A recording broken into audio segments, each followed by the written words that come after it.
Una po muna, isang mapagpala at magandang gabi po sa inyong lahat. And welcome po sa pagdiriwang natin ng ikawalong araw ng ating pagsisimbang gabi. Kamusta na po kayo? Salamat sa Diyos. Taas nga po ang kamay na nakakakumpleto pa ng 8 araw. Yan. Very good. Yung pong mga nakapito lang. May nakapito lang. Ayan. So, nakumpleto man natin o hindi makumpleto ang pagsisimbang gabi, tandaan natin ang bawat pagnonobena natin ay merong kaakibat na pagpapala at pagbibiyaya sa atin. No? Kaya patuloy ang ating pagninilay sa mga salita ng Diyos at patuloy nating pagninilayan ng sama-sama ang mga pangyayari sa buhay ng ating Panginoon. At sa Ebanghelyo nga natin ngayon, narinig natin ang mga pangyayari sa buhay ng mag-asawang Zacarias at Elizabeth, kung saan ito yung tagpo na ipinanganak na ang kanilang anak na si Juan Bautista. At ang tanong sa dulo ng Ebanghelyo, magiging ano nga kaya ang batang ito? Maliwanag na sumasa kaniya ang Panginoon. Mga kapatid, sa tradisyon ng mga Hudyo, ang pangalan o ang pagbibigay ng pangalan sa isang tao, lalo ng anak na lalaki, ay karaniwan ipinagkakatiwala sa tatay. No? Kaya nga, kung mapapansin natin, no, ibinigay ni San Jose ang kanyang pangalan, no, sa kanyang anak na si Jesus. Kaya nga, anong kakaiba sa kwentong ito? Karaniwan kasi sa karanasan ng mga Hudyo, isinusunod ang pangalan ng anak na lalaki sa pangalan ng kanyang tatay. Kaya nga, if they will follow traditions, dapat ang pangalan ni Juan ay Zacarias din. Subalit, alam naman natin na hindi nakakapagsalita si Zacarias. Kaya nga, makikita natin sa Ebanghelyo, ang inang si Elizabeth ang nagsabi na Juan ang ipangangalan sa bata. Kung inyong matatandaan, alam na naman na ni Zacarias na Juan ang pangalan ng sanggol. Pero dahil nga hindi siya nakakapagsalita, yung nanay, si Elizabeth, ang nagsabi na Juan ang ipangangalan sa bata.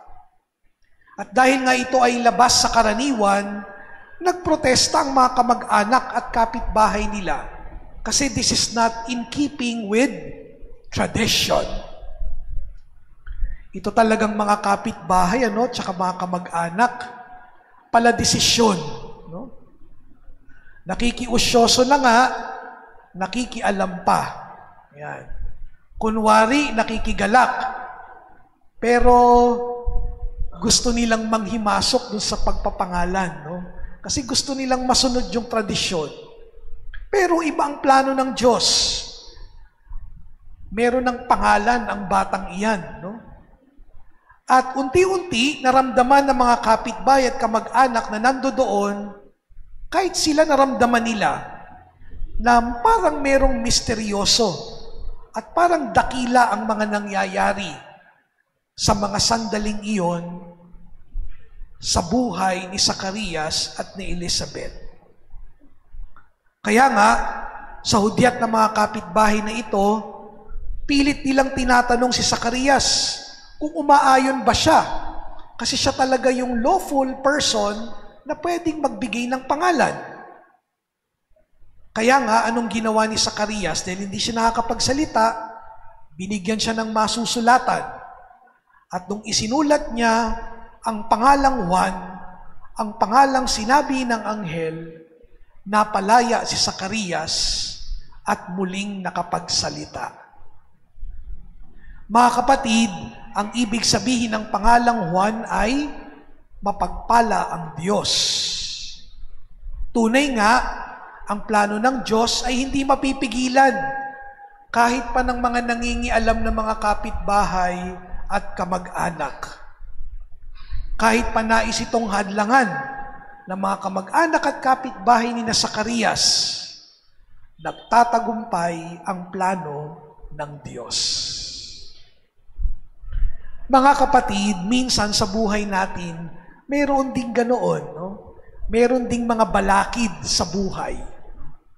Minsan nga, ang mga itinuturing nating mga balakid sa buhay natin ay yung mga taong malalapit sa atin.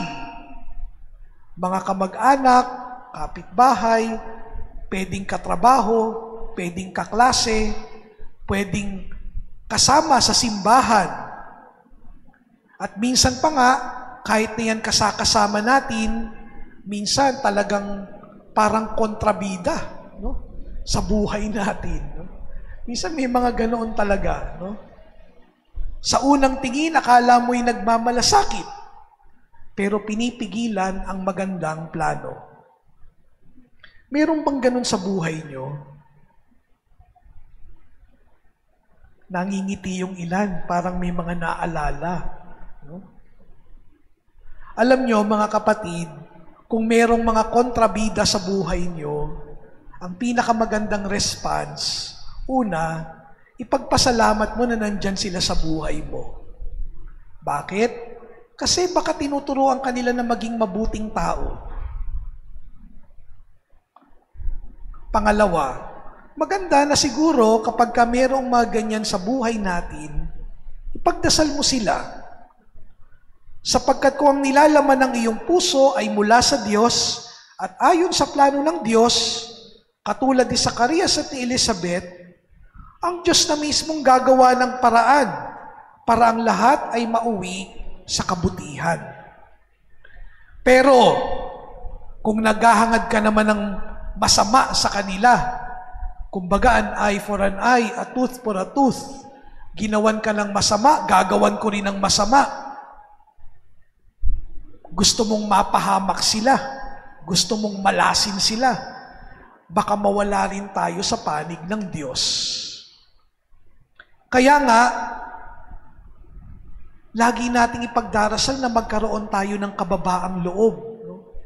In the face of persecution, in the face of the difficult people around us, let us always pray for the gift of humility. Magkaroon nawa tayo ng kababaang loob. Mga kapatid, huwag nating kakalimutan ang misyon ni San Juan Bautista ay misyon ng pagbabalik loob. At kakabit ng misyon ng pagbabalik loob ay ang pagpapakumbaba, pagsisisi sa kasalanan at pakikipagkasundo sa Diyos at sa kapwa. Ang bunga ng pagsisisi ay dapat pagbabahagi sa kapwa. Ang bunga dapat ng pagsisisi ay pag-share ng mga biyaya sa mga nagugutom. Ang bunga dapat ng pagsisisi ay hindi ka na mang-aapi. Hindi mo gagamitin ang iyong posisyon para magsamantala. Hindi ka magiging kurakot sa mga malalaking bagay at lalo't higit sa mga maliliit na mga bagay. Hindi tayo magiging daan para maging balakid sa kapwa. Kasi kapag naging balakid tayo sa kapwa,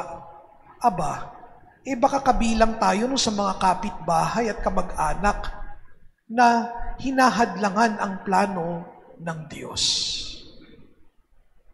Pangalawa, magandang tingnan din natin yung tanong ng mga tao. Magiging ano nga kaya ang batang ito? Maliwanag na sumasa kaniya ang Diyos. Pinapaalala rin sa atin ng mga panalitang ito ng bawat tao ay mayroong potensyal. Mayroong potensyal na magbago at tumungo sa kabutihan. Huwag magiging mapanghusga sa kapwa. Huwag nating ikakahon ng ating kapwa. Dahil bawat isa ay mayroong kakayahan na magbago at kapag siya'y nagbago, tunay naman na sumasa kanya rin ang Diyos. Ang kontrabida mo ngayon, baka pwedeng maging kaibigan mo bukas. At gayon din naman, huwag din tayong makukulong sa nakaraan. Karamihan ng mga problema kasi, talagang nakukulong tayo sa nakaraan. Masyado tayong nai-stuck sa nakaraan. Kaya hindi tayo makamove forward. Saan nga ba nanggagaling ang kawalang pagpapatawad sa loob ng pamilya? Nangyayari ang kawalang pagpapatawad sa loob ng pamilya kapag ultimo mga maliliit na mga issue, naaalala pa rin natin kahit na ang tagal-tagal nang nangyari yan. Hindi pa rin tayo makapagpatawad. Hindi pa rin natin mapalampas yung mga lumang atraso. Kung magiging ano tayo o ang kapwa ay depende sa mga choices o mga bagay na pinipili natin araw-araw. I can choose to hold on sa aking mga sama ng loob, or I can always choose to let go.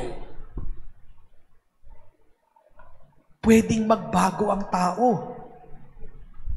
Kaya nga habang kumikilos ang biyaya ng Diyos, tayo rin kinakailangan makipagkaisa sa pagbibiyaya ng Diyos sa pamamagitan ng pagsunod sa Kanyang kalooban. Ang Diyos araw-araw nagbibigay ng dagdag na tulong sa atin. Pero kailangan din nating tulungan ang ating sarili. We need to cooperate with the grace. Makipagkasundo at makipagkaisa sa plano ng Diyos. At panghuli, ang pangalang Zacarias po ay mayroon ding kahulugan. Kung ang kahulugan ng Juan ay mapagpala ang Diyos, ang kahulugan naman ng pangalang Zacarias ay ito: nakakaalala ang Diyos. Naaalala ka ng Diyos. The Lord remembers. Kung papaanong si Zacarias ay hindi kinalimutan ng Diyos, tandaan ninyo, mahabang panahon yung kanyang ginugol sa pagdarasal para magkaroon ng anak, pero binigay pa rin ng Panginoon. Hindi siya kinalimutan ng Diyos.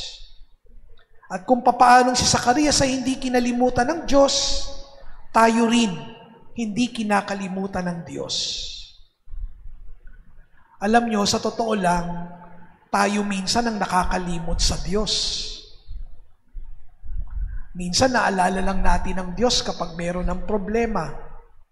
Naalala lang natin ang Diyos kapag meron ng mga kailangang ipagdasal. Minsan naalala lang nating magsimba passionately kapag simbang gabi.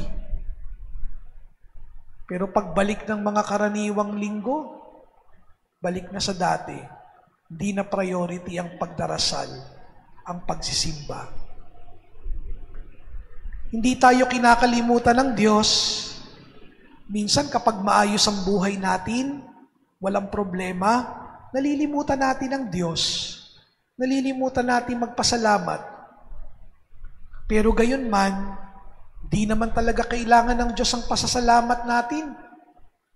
Kahit na yung kilos ng pagpapasalamat natin ay hindi para sa Diyos, kundi para sa ating kabutihan.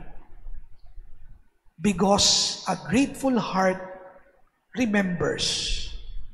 Ang nagpapasalamat na puso, naaalala ang pagbibiyaya ng Diyos.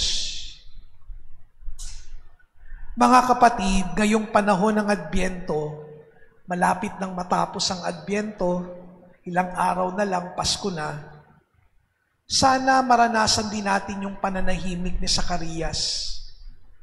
Yung pananahimik ni Zacarias is a conversion experience.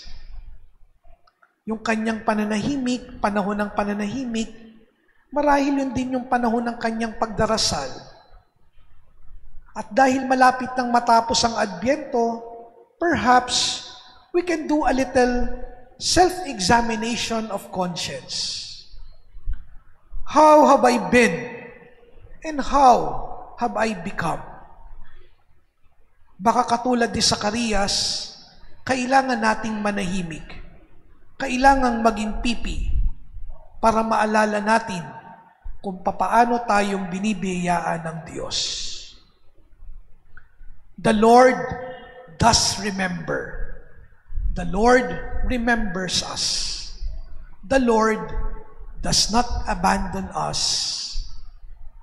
Amen. Sa ngalan ng Ama at ng Anak at ng Espiritu Santo.